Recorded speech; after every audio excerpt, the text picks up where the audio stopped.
Syukur kepada Allah Subhanahu Wa Taala kerana Allah memberi nafas kepada kita dalam 10 awal bulan Zulhijjah. Tak semua orang diberikan nikmat ini, tuan-tuan dan puan-puan. Tak semua orang Allah izinkan mereka berada di sini. Tapi kita ada dalam hari dan bulan yang sangat luar biasa.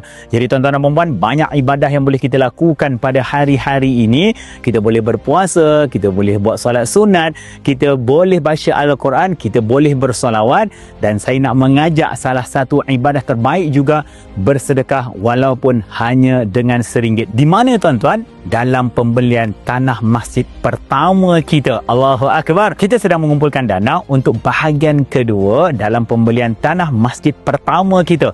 Di atas tanah ini kita akan ada masjid yang akan mengumpulkan hampir 3,000 jamaah. Kita ada madrasah anak yatim dan juga asnaf yang akan menghafal Al-Quran, dan akhir sekali tuan-tuan, tempat pengajian warga emas. Boleh tak kita cuba disiplinkan sepanjang bulan Zulhijjah ini satu hari RM1 untuk bersama dengan kami. Dan sebelum itu tuan-tuan dan puan-puan, tolong sebar-sebarkan kepada kenalan kita, ajak ahli keluarga kita bersama. Kalaulah kita ada 100,000 orang yang bersama di setiap hari, insya-Allah dalam tempoh 10 hari kita akan berjaya mengumpulkan sebanyak RM1 juta.